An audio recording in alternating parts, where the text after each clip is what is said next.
Hello, all of you. So many things I have to share with you today.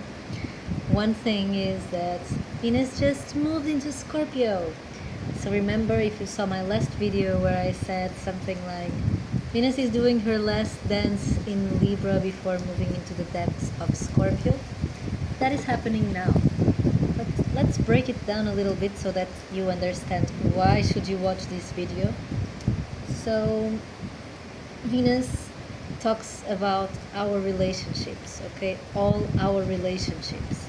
So understanding your Venus sign is super profound, and it will help you understand so much about how you relate, either to people, either to pleasure, either to your creativity. So let's say all the types of relationships, okay? So that's your natal Venus. But then there is the collective movement, the transit of Venus, okay? So in this collective movement, Venus is now entering Scorpio. And what is this meaning? Like, we know this is all archetypical. So Scorpio represents the depths, represents the shadows, okay? So this means that as a collective, we are now doing a deeper layer of work related to the shadows in our relationships. But this is not news, okay? So don't be surprised and like, oh my god, what about now? No. The sun is in Scorpio, so our collective consciousness is pointed to the shadows and to the alchemical process of transforming those shadows into gold. And then Mercury had been in Scorpio, Mars was also in Scorpio, so they all transition through that energy. So in these last months, we've been learning so much and getting clarity on some things in our lives. Patterns, fears, self-sabotage, and even shadows, like seeing harsh truths, harsh realities, people doing harsh things, the world going crazy, which is not news, but it gets highlighted. It's like all of these dark dynamics are now having a lantern or a light on it, and so it's so clear and you cannot not see it anymore. So that's where this is the amazing moment, is that we already got these insights. We have been having these insights in this last month, in these last weeks. We've been having so many of these insights, but now is the time that we really get to work with it in a deeper way.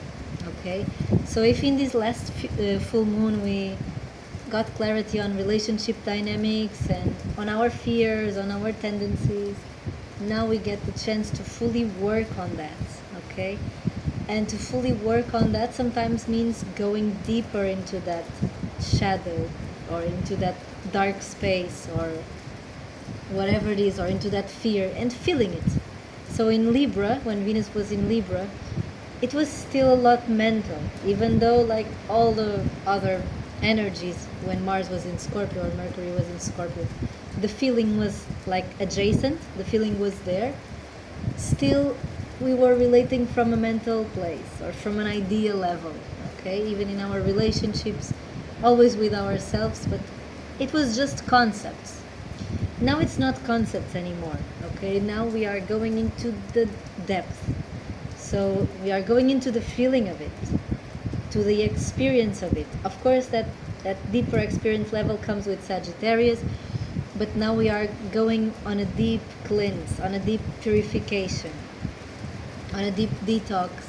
This is the time that you purify everything that is not serving anymore, that you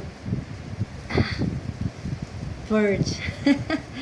Yeah, I feel like this words for this Venus is a lot about purging, is a lot about detoxing, is a lot about clearing it fully with the water.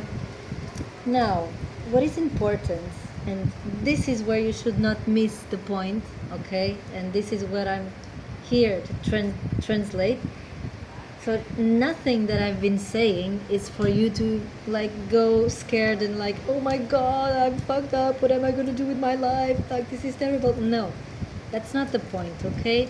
When we talk about transit, when we talk about these movements, is with an intention of bringing more clarity and of using this energy, not taking, using this energy for your own growth. Okay, this is a perfect moment to grow. This is the perfect moment to leave behind what is not serving anymore, what is not working anymore, and to allow something new to come in. Okay, because only by looking into these depths, only by looking into these shadows, only by addressing these fears, you can transform them.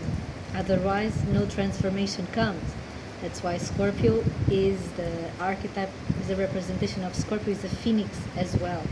So you have to die to be reborn again. And this is what we have been shown in this last month and a half, especially since the sun entered Scorpio. So it's putting light on these things for ourselves, because we all have Scorpio in our chart. So wherever it is, you will find out, or you can check your chart. But now things get deeper, because now we get to put them into action and to embody that. So take my advice and have a beautiful day.